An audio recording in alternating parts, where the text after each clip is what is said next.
Bienvenida o bienvenido a esta nueva exploración. Hoy nos vamos a meter de lleno en la historia del pueblo gitano en España. Son siglos, un recorrido complicado. Sí, complejo y a menudo bastante doloroso, la verdad. Tenemos varios artículos académicos que miran sobre todo la legislación, las vivencias y también un resumen de un vídeo que da una visión más amplia desde los orígenes. Eso es. Y bueno, el objetivo hoy es dar una visión general, pero que sea significativa.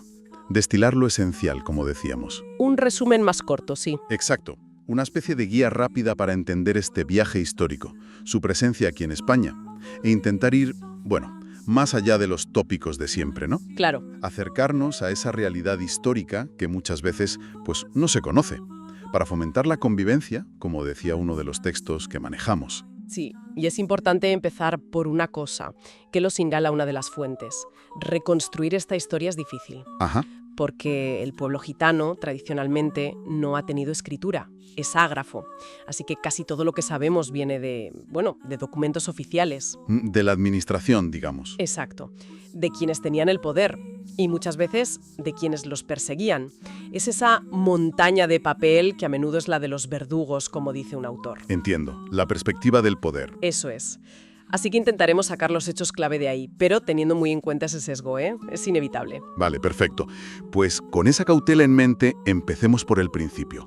Orígenes. ¿De dónde viene el pueblo gitano? ¿Qué sabemos? Pues mira, hoy en día la lingüística y la genética apuntan bastante claro, al noroeste de la India. India. Sí, las regiones del Punjab, Rajastán, antes del año 1000. De hecho, su idioma, el romaní, tiene raíces muy claras en el sánscrito. Comparte rasgos con otras lenguas de allí. O sea que eso está bastante claro ya. Sí, eso parece bastante establecido, la verdad. Fascinante. Un punto de partida lejísimos en el tiempo y en el espacio. ¿Y la migración hacia aquí, hacia Occidente, cómo fue? Pues parece que la gran migración empieza entre los siglos IX y XI. Las causas exactas, ahí hay debate. Claro, no hay una única respuesta. Exacto. Fueron invasiones como las del Imperio Gaznávida, o quizá empeoraron las condiciones sociales para algunas castas, o igual eran grupos de artesanos, músicos, buscando oportunidades. Interesante. Varias posibilidades. Sí. Lo que sí sabemos es que fue un viaje larguísimo. Cruzaron Persia, el Cáucaso, el Imperio Bizantino. Y es ahí, en Bizancio, donde aparece el nombre gitano. Precisamente, es en Bizancio donde aparecen textos que hablan de grupos llamados Atinganoi o Atsincani, y se cree que de ahí viene la palabra gitano y otras parecidas en Europa. Ajá. Y claro, en ese viaje tan largo, pues adoptaron cosas de las culturas con las que convivían, lógicamente, pero mantuvieron su identidad propia. Vale. Y de Bizancio ya a Europa. Sí. Para el siglo XIV más o menos ya hay documentos que prueban su presencia en el sudeste de Europa, Balcanes, Grecia, y desde ahí se expanden hacia el norte, Hungría, Rumanía, y hacia el oeste a Europa occidental. Y fíjate, un detalle curioso. Dime. Algunos llegaban con salvoconductos de reyes o nobles, se presentaban como peregrinos o incluso como nobles exiliados de un sitio llamado Egipto Menor. Anda, Egipto Menor. De ahí vendrá lo de egiptano, que se usó mucho aquí en España. Justo. ¿Y cuándo llegan aquí, a la península? Pues la primera prueba documental sólida que tenemos es de 1425, en Aragón, con Alfonso V el Magnánimo. 1425. Ya ha llovido. Sí. Llegan grupos pequeños, liderados por tipos que se hacen llamar conde de Egipto Menor. Uno, un tal Don Juan, recibe ese año un salvoconducto del rey para viajar seguro por Aragón con su gente y sus cosas. O sea que, al principio, hubo cierta tolerancia. Parece que sí, al menos inicialmente por parte de algunas autoridades. Pero eso, cambió radicalmente. Con los reyes católicos, ¿verdad? Exacto. Su reinado es un antes y un después. Acaban la reconquista en Granada, descubren América en 1492 y su política se vuelve de unificación total. Religiosa, cultural. Claro, la uniformidad. Eso es. Expulsan a los judíos en el 92, obligan a convertirse a los musulmanes en 1502. Y en esa lógica, pues los gitanos no iban a ser una excepción. Además, comentas que ya había roces con la población local. Sí, Las fuentes hablan de que ya había conflictos sociales con esos egiptanos recién llegados. Y aquí empieza la larga historia de leyes en su contra. Una fuente dice que más de 250 leyes o normas entre el siglo XV y el XVIII. Más de 250. Una barbaridad. Y la primera gorda, digamos, fue la pragmática de Medina del Campo, en 1499. ¿Y qué decía esa ley? ¿Qué buscaba? Pues básicamente acabar con su forma de vida. Les exigía dejar de ser nómadas, asentarse en un sitio fijo, tener un oficio conocido. Les daban 60 días. ¿Y si no? O cumplían o fuera de los reinos. Y las penas, durísimas. La primera vez, 100 azotes y destierro para siempre.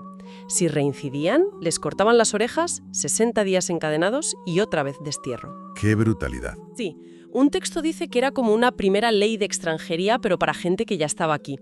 Y bueno, una pragmática era una ley directa del rey, de cumplimiento obligado. Entendido. Una ley real. Vale, entonces 1499 marca el inicio. ¿Cuál era el objetivo de fondo de todas esas leyes que vinieron después durante siglos? El objetivo era muy claro y no cambió mucho. O se asimilaban a la fuerza o se les expulsaba. Querían que dejaran todo lo que les hacía diferentes. El nomadismo, su lengua, su ropa, sus oficios. Como el trato de ganado que decías antes. Exacto, que luego se les prohibió. Querían disolverlos como grupo. Y lo terrible, la paradoja, es que esas mismas leyes que pretendían integrarlos o corregirlos, como decían, ¿Sí? pues fueron las que los empujaron a la marginalidad, a la ociosidad, infamia y desprecio, como decían en el siglo XVIII. Es tremendo. En vez de ver las 250 leyes una a una, que sería imposible y nos saldríamos del resumen, podemos ver las tendencias. ¿Cómo fue aumentando la presión entre el 16 y principios del 18? Sí, claro. Se ve una escalada clarísima y temas que se repiten. Primero, lo que vimos. Contra el nomadismo, obligar a asentarse. Luego, en el siglo XVII, con los Felipes, la cosa se pone mucho más dura. Por ejemplo, Pues mira, la pragmática de 1619, con Felipe III. Ya no solo les obligan a vivir en pueblos grandes, de más de 1000 vecinos, bajo pena de muerte. pena de muerte. Sí, sino que prohíben usar su ropa, su nombre, su lengua. Dicen que tiene que quedar perpetuamente este nombre y uso confundido y olvidado. Borrar la identidad, lo que decíamos. Exacto. Y ahí es cuando se empieza a meter más caña con la idea de que gitano era igual a delincuente, ¿no? Como se ve en Cervantes, en La Gitanilla. Ya. Y se vuelve más violenta la legislación. Muchísimo. Con Felipe IV, una pragmática de 1633. Es que autoriza a las justicias locales a perseguirlos activamente. Dice con gentes, perros y armas. Y a prenderlos o matarlos directamente. Madre mía. Y si los cogían vivos y no los mataban o mandaban a galeras, que era el castigo típico para los hombres, la ley decía que quedaran esclavos por toda la vida. Es de una crueldad, sí. Extrema. Sí. Y luego con Carlos II, a finales del 17, en 1695, ordenan un censo para controlarlos mejor, a los que estaban asentados, y les limitan los oficios casi solo a la agricultura. Y esa escalada llega a un punto álgido con el confinamiento, ¿no? El obligarles a vivir en sitios concretos. Así es. Ya en el 18, con Felipe V, la pragmática de 1717 va un paso más allá. Les obliga a vivir confinados en una lista cerrada de 41 ciudades y pueblos. Solo ahí. ¿Y cómo era la vida ahí? Pues tenían que vivir separados, una familia por cada 100 habitantes, muy vigilados, y se repetían las prohibiciones. Nada de nomadismo, ni lengua, ni ropa propia. Las penas seguían siendo terribles, incluida la pena de muerte si los pillaban viajando en grupo. Es que es sistemático. Totalmente. Incluso una ley de 1745 permitió cazarlos por el hierro y por el fuego, y les negaba el derecho de asilo en las iglesias, algo que sí tenían otros delincuentes. Todo esto nos lleva a un episodio especialmente oscuro, la Gran Redada de 1749. Sin duda, es de los momentos más trágicos y además planificado.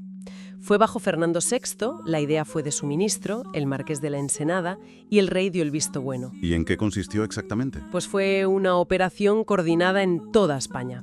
El ejército actuó a la vez en todas partes, a partir del 30 de julio de 1749. El objetivo era detener a todos los gitanos del reino, a todos.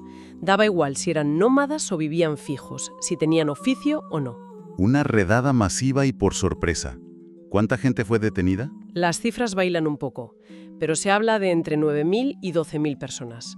Hombres, mujeres, niños. Miles de personas. Sí, y lo más brutal fue que separaron a las familias.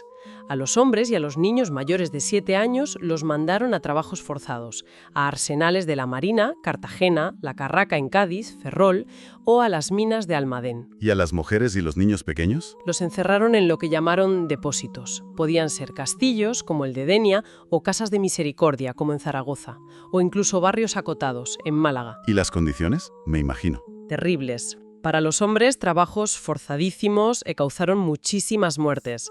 Para las mujeres y los niños, pues imagínate, hacinados, sin higiene, enfermedades y una ociosidad forzada, desesperante. Y encima dices que se pagó con sus propios bienes. Sí, es el colmo del cinismo. Se financió con lo que les quitaron a ellos mismos. Y aunque años después, hacia 1763-65, liberaron a los que quedaban vivos, Sí. parece que fue más por problemas de logística, porque era carísimo mantenerlos y no servía para nada económicamente, que por humanidad. ¡Qué horror!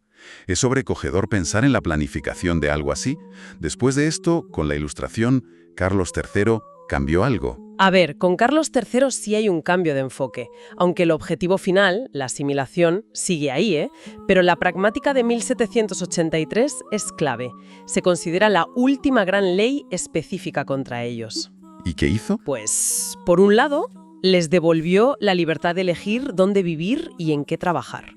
Les permitió entrar en los gremios, que antes lo tenían prohibido, y, muy importante, eliminó legalmente la palabra gitano. La eliminó. Sí, declaró que no lo son ni por origen, ni por naturaleza, ni provienen de raíz infecta alguna. Un cambio de lenguaje radical. Sí, suena muy diferente. Pero, ¿el objetivo? El objetivo, como decía la propia ley, seguía siendo contener la vagancia y rectificar sus costumbres. Era integración, sí, pero eliminando la diferencia cultural. Ya no tanto con la violencia extrema de antes, sino, buscando que se disolvieran en la sociedad. Un etnocidio cultural, podríamos decir. Vale, entramos en el siglo XIX. ¿Qué pasa ahí? ¿Se consolidan esos cambios? El XIX es un siglo de vaivenes. Hay un momento muy corto, pero simbólico, la Constitución de Cádiz de 1812. La Pepa. Esa. Por primera vez reconoce a los gitanos nacidos en España como ciudadanos españoles, incluso sin domicilio fijo. Casi 400 años después de que llegaran... Pero duró poco, ¿no? Poquísimo. En 1814, Fernando VII vuelve al absolutismo y anula todo lo de Cádiz. Así que, vuelta atrás. O sea que en el 19 siguieron los problemas. En gran medida, sí. Siguieron los prejuicios, se aplicaron normas restrictivas, sobre todo en las ferias, en los mercados. Pero también es verdad que el siglo XIX fue muy inestable en España. Las guerras carlistas, por ejemplo. Exacto. Y esa inestabilidad hizo que el control del Estado a veces fuera menor. Y eso permitió que resurgiera un poco la vida nómada y los oficios tradicionales. El trato de ganado, la esquila, la venta ambulante, la cestería, la fragua. Las descripciones de la época, aunque a veces muy romantizadas o llenas de estereotipos, reflejan que seguían ahí con sus costumbres. Llegamos al siglo XX. Uno pensaría que ya, pero no. La discriminación siguió. Pues sí, desgraciadamente. Durante la Segunda República, por ejemplo, se les aplicó la Ley de Vagos y Maleantes de 1933, muchas veces simplemente por ser gitanos. ¿Y con Franco? Pues tampoco mejoró, en muchos aspectos incluso empeoró. Se mantuvo una vigilancia especial de la Guardia Civil sobre ellos, una orden que no se quitó hasta 1978. ¿En serio? ¿Hasta el 78? Sí, sí. Se prohibió hablar romanó en público. Decían que era jerga de delincuentes. Y se les aplicó la ley de peligrosidad social, sobre todo en los 70, también de forma discriminatoria. Es increíble cómo esas actitudes de control y desconfianza son ecos de siglos pasados. Totalmente. Y en el siglo XX hay que hablar sí o sí del porrajamos. El genocidio gitano en la Segunda Guerra Mundial. Exacto. Los nazis y sus aliados los consideraron racialmente inferiores, como a los judíos, y los persiguieron de forma sistemática: deportaciones, trabajos forzados, exterminio en campos como Auschwitz. ¿Se sabe cuántos murieron? Las cifras varían, pero se estima que entre 200.000 y 500.000 gitanos europeos fueron asesinados. Una barbaridad. Un genocidio que además estuvo mucho tiempo olvidado. Qué capítulo tan terrible y, como dices, desconocido para muchos. ¿Cuándo llega por fin el reconocimiento legal de sus derechos aquí en España? El punto de inflexión definitivo es la Constitución de 1978. El artículo 14. La igualdad ante la ley. Justo.